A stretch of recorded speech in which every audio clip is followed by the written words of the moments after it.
ہماری زندگی میں ہمیشہ خوشیاں نہیں رہتی، ہمیشہ ہماری چاہت کے موافق حالات نہیں رہتے، ہمیشہ ہم جو چاہتے ہیں وہ نہیں ہوتا، بلکہ ہم چاہ کچھ اور رہے ہوتے ہیں، ہو کچھ اور جاتا ہے۔ آپ اس کو یوں سمجھ لیجئے کہ ہماری چاہت ہوتی ہے کہ غمی نہ آئے، لیکن ہمیں غمیوں کا سامنا کرنا پڑ جاتا ہے۔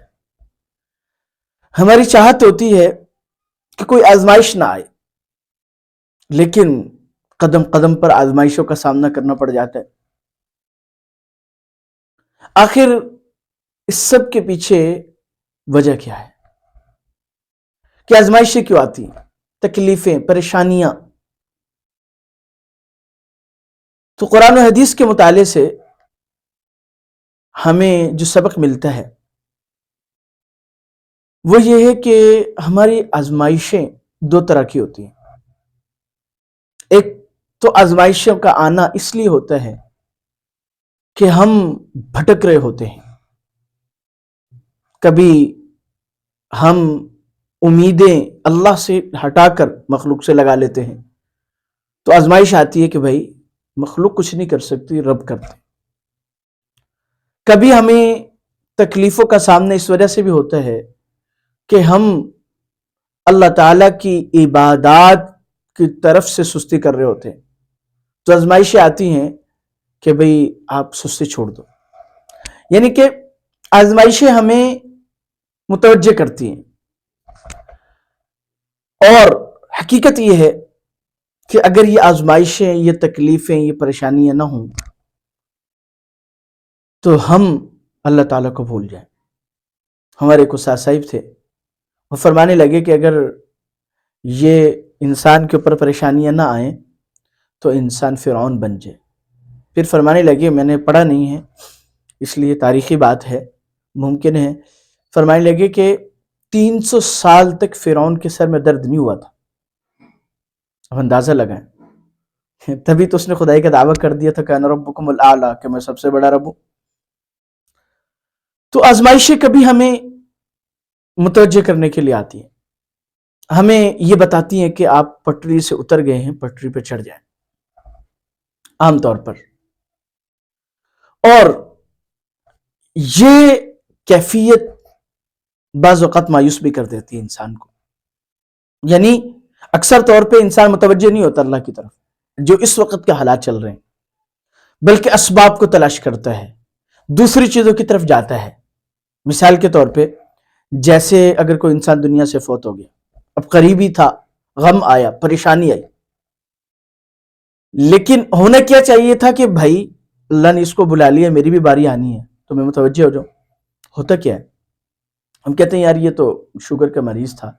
اس لیے چلا گیا، ہم متوجہ نہیں ہوتے، ہم کہتے ہیں بھائی شوگر کا مریض تھا اس لیے چلا گیا،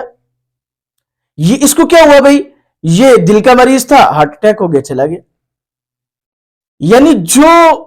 کندھوں پر اٹھانے کے بعد، خود اپنے ہاتھوں سے غسل دینے کے بعد، اور قبرستان میں قبر میں منو مٹی تلے دفنانے کے بعد جو سبق حاصل ہونا چاہیے تھا وہ نہیں ہوا، عام طور پہ اب تو دفناتے وقت بھی وہ کیفیت نہیں رہتی کہ یار یہ چلا گیا، ہم جو ہے کیسے زندگی گزار رہے ہیں، بلکہ وہی گپ شپ، وہی حالات، وہی سلسلہ۔ بس جیسے کوئی کسی بندے کو ایک جو ہے نا مطلب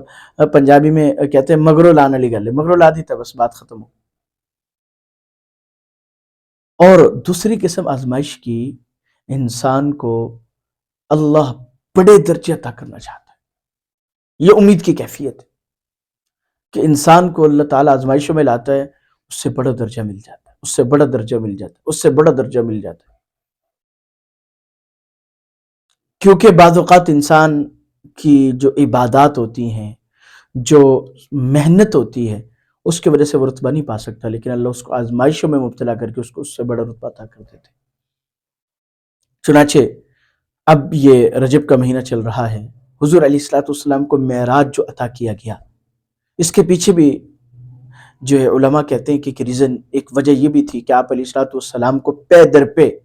بڑے بڑے حادثات کا سامنا کرنا پڑا۔ ابو طالب کا دنیا سے جانا، حضرت خدیجہ رضی اللہ تعالیٰ عنہ کا دنیا سے جانا، اور طائف میں پتھر پڑنا، عجیب سوچے نا کہ جو جانثار بیوی چلی گئی، گھر کا ماحول ان کی وجہ سے ختم ہو گیا، اور سر پہ سائبان تھے ابو طالب، وہ چلے گئے، اور پھر اپنوں نے بے وفائی کی اوروں نے بھی پتھر برسا دیے، اللہ اکبر۔ لیکن کیا ہوا، پھر اتنا بڑا رتبہ ملا کہ تمام انبیاء علیہ السلام کی امامت کروائی، اور اللہ جل شانہ کے بارگاہ عالی میں جی جنت جہنم کو دیکھا، سیر کروائی گئی، سب سے بڑا یوں سمجھ لیجئے کہ مقام جناب نبی کریم صلی اللہ علیہ وسلم کو عطا کیا گیا۔ تو اب چونکہ بعض اوقات کیا ہوتا ہے کہ ہم مایوس ہو جاتے ہیں، تو اس امید کو بھی سامنے رکھیں کہ آزمائشیں ہمیں اوپر آگے بڑھانے کے لیے ہیں۔ تو جب ہم امید کو لے کر چلیں گے تو پھر انشاءاللہ تعالی وہ آزمائشیں ہمارے لیے مایوسی یعنی اللہ سے دور نہیں کریں گی، بلکہ اللہ کے اور قریب کر دیں گی، اور انشاءاللہ تعالی وہ آزمائشیں ہمارے لیے ایک مطلب اس سمجھے کہ پاور کا کام دیں گی کہ ہم آگے بڑھ رہے ہوں گے۔ یہی زندگی کا خلاصہ ہے کہ آزمائشوں سے، پریشانیوں سے، تکلیفوں سے پریشان نہ ہوں، بلکہ اپنی محنت کو جاری رکھیں۔ ہمارا کام محنت کرنا ہے، نتیجہ اللہ نے دینا ہے، کب دے دے، کب کامیابی دے دے، وہ اس کے ہاتھ میں ہے۔ جی جہد مسلسل ہم سے مطلوب ہے۔ اللہ پاک مجھے اور آپ کو صحیح سمجھ نصیب فرمائے۔